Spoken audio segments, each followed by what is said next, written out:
प्रभात बच्चों, मैं नीमा आपके हिंदी की अध्यापिका।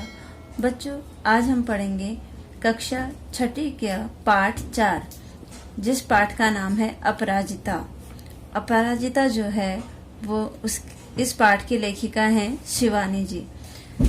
तो अपराजिता का अर्थ है लता से, एक सुंदर लता से जिसके फूल जो होते हैं बहुत ही आकर्षक होते हैं। और दूसरा अर्थ इसका है अपराजिता की, जिसे जीता न जा सके। तो इसके दो अर्थ हैं। एक तो एक आकर्षक फूल से है जो कि बहुत ही सुंदर होता है, और दूसरा है कि जिसे हम जीत नहीं सकते। तो देखिए, अब हम पढ़ते हैं इस पाठ को।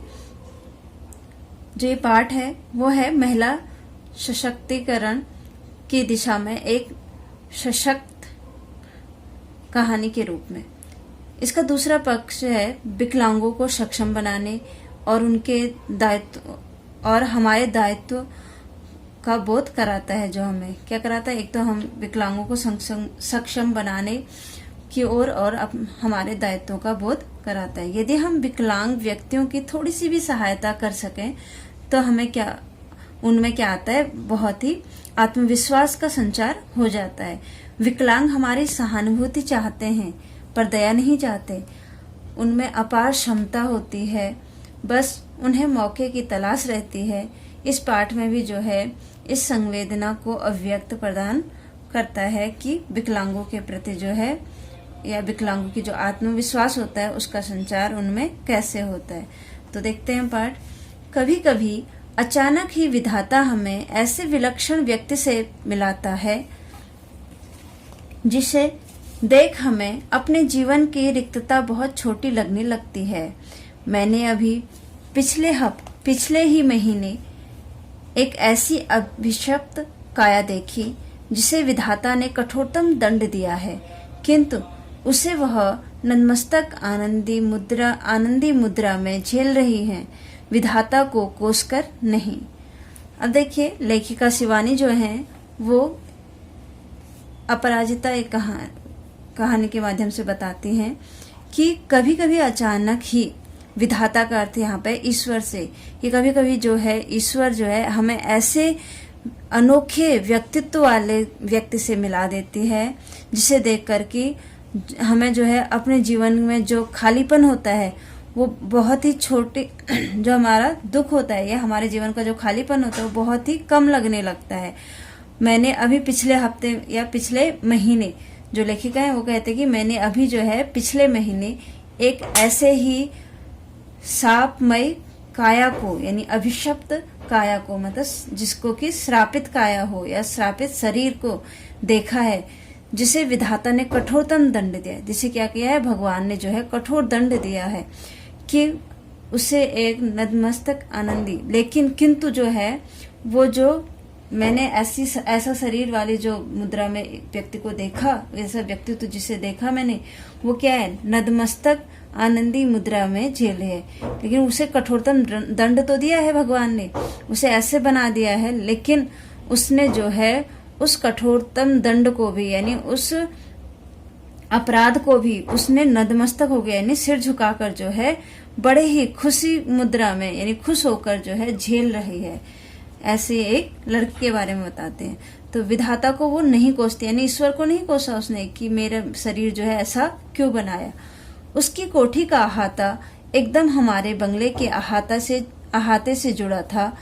अपनी शानदार कोठी में उसे पहली बार कार से उतरते देखा तो आश्चर्य से देखती रह गई। कार का द्वार खुला, एक प्रौढ़ा ने उतरकर पिछली सीट से एक व्हील चेयर निकालकर सामने रख दी और भीतर चली गई। दूसरे ही क्षण धीरे धीरे बिना किसी सहारे के कार से एक युवती ने अपनी निर्जीव निचले धड़ को बड़ी दक्षता से नीचे उतारा। फिर वैसाखियों से ही उस चेयर तक पहुंच उसमें बैठ गई। अब देखिए क्या हुआ कि लेखिका कहती हैं कि उसकी कोठी का अहाते का अर्थ है यहाँ पे पर कोटा भी बोलते हैं, चार दीवारी भी बोल सकते हैं। ठीक है, जो लेखिका हैं वो कहती हैं कि उसकी कोठी यानी जिसकी वो बात बताना चाहते हैं उसकी कोठी का अहाता यानी चार दीवारी एकदम हमारे बंगले के अहाते से जुड़ी थी। यानी हमारी कोठी यानी हमारे बंगले के अहाते से, हमारे बंगले की चार दीवारी से जुड़ी हुई थी। अपनी शानदार कोठी में उसे पहली बार कार से उतरते देखा। मैंने उसको उसके बंगले में जो है, कोठी में जो है, कार से उतरते देखा तो आश्चर्य से देखती रह गई। यानी मुझे क्या हुआ, आश्चर्य हुआ और मैं आश्चर्यचकित होके देखती रही।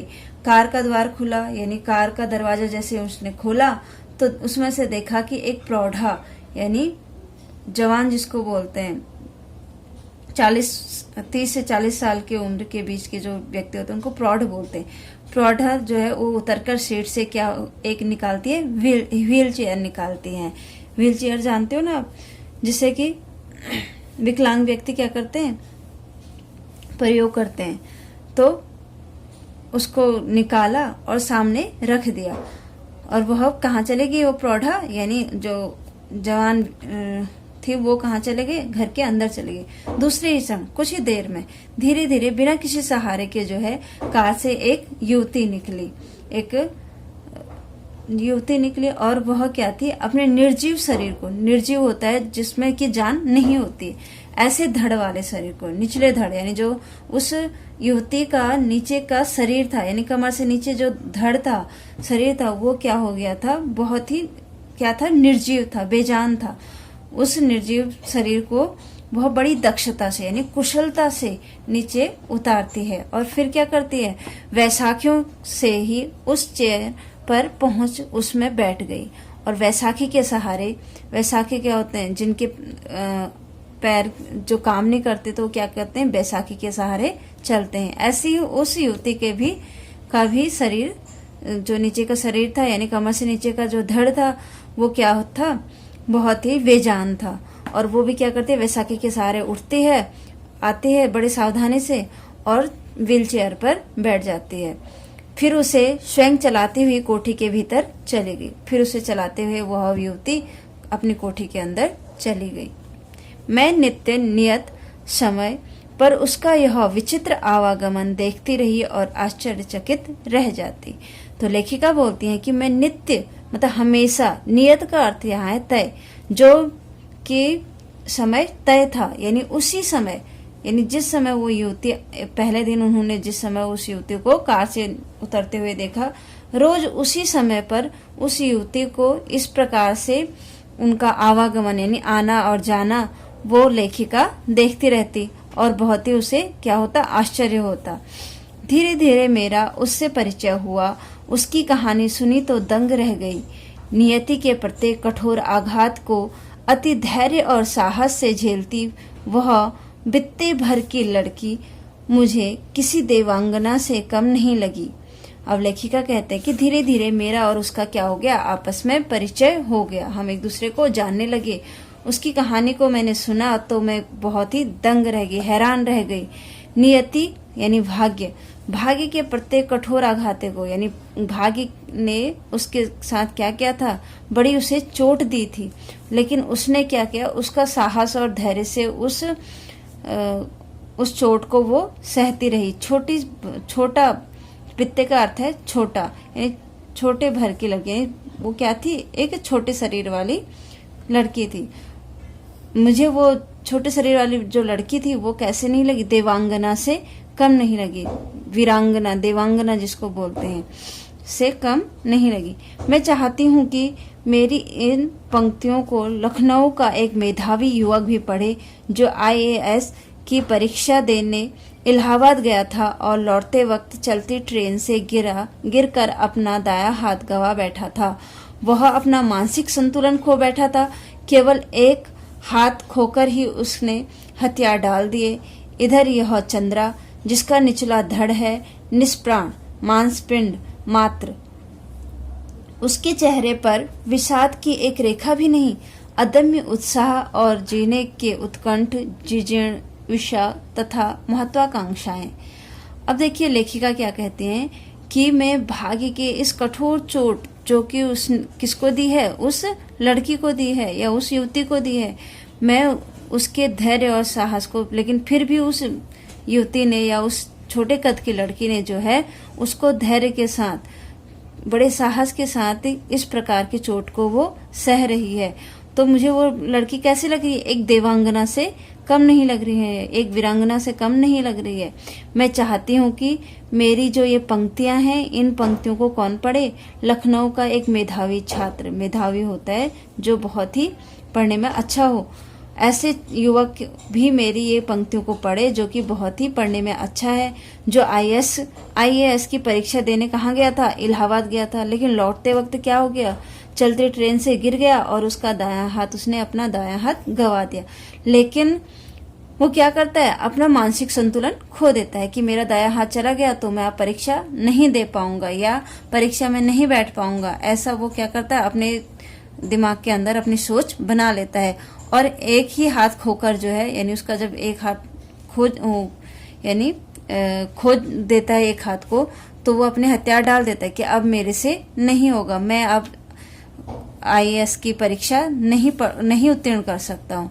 तो वो कहते कि मेरी इन पंक्तियों को वो व्यक्ति भी जरूर पढ़े, क्योंकि वो क्या सीखे इस युवती से या इस लड़की से जिसका नाम क्या है? चंद्रा, उससे कुछ सीखे कि उसका तो केवल क्या हुआ था? एक हाथ ही उसने खोया था, लेकिन इस बच्चे ने तो या इस युवती ने तो क्या खो दिया था? अपना सारे नीचे का निचला जो धड़ था, निचला जो शरीर था, वो ही उसका क्या हो गया था? निष्प्राण, यानी जिसमें कि प्राण ही ना हो, ऐसा मांसपेट, यानी केवल मांस का एक क्या था? पिंड मात्र था, जिसमें कि क्या नहीं होता? जीवन नहीं होता। ऐसे शरीर को वो धारण किए है, लेकिन उसके चेहरे पर कभी कहीं भी दुख नहीं है, और वो तो केवल एक हाथ खोकर ही दुखी हो रहा है। तो ऐसी रेखा भी उसके, यानी दुख की कोई रेखा भी उसके मुंह पे या चेहरे पे नहीं दिखाई दे रहा है।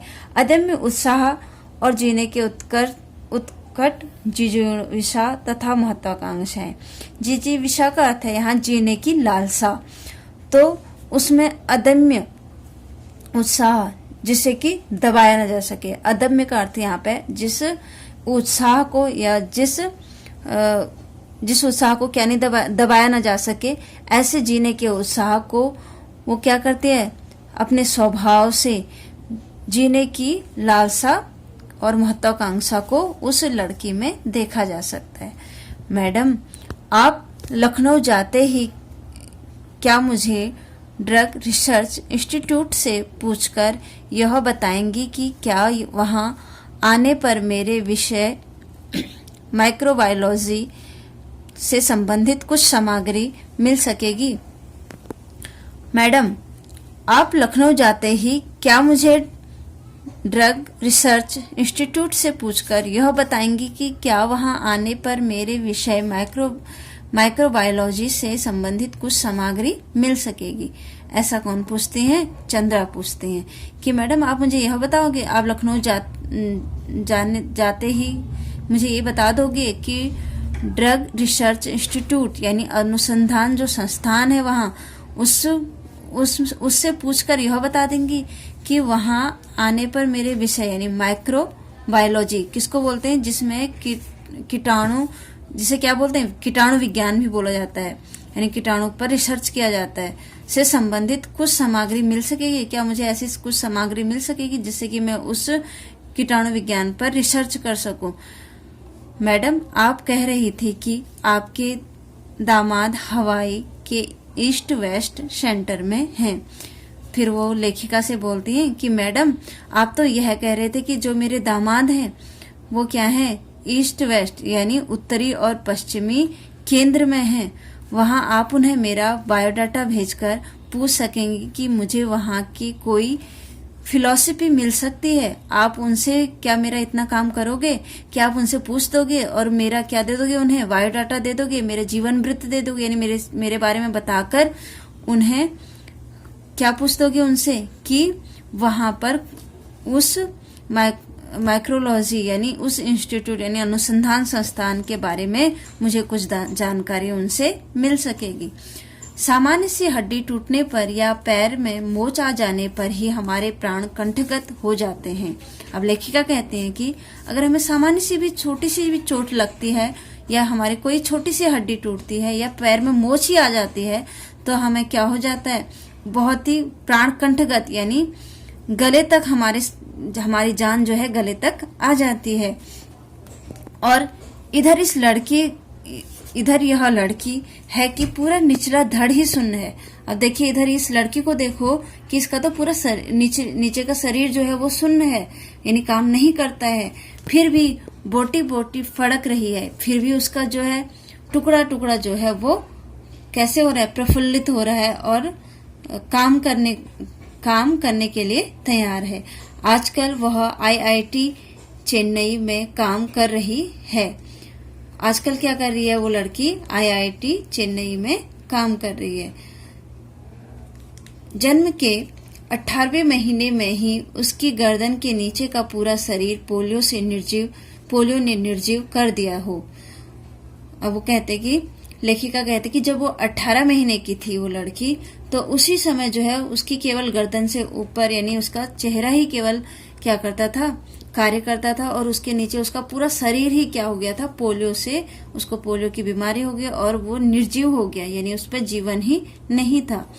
उसने किस अद्भुत साहस से नियति को अंगूठा दिखा अपनी थीसिस और डायरेक्टर ली होगी।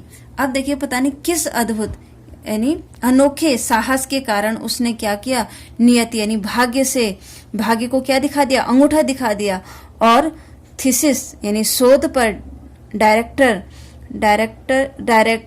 डॉक्टरेट यानी डिग्री, उसने शोध करके इस डिग्री को ले लिया होगा। किस कारण, अपने अनोखे साहस के कारण भाग्य को भी पीछे छोड़ दिया और शोध में डिग्री प्राप्त कर ली।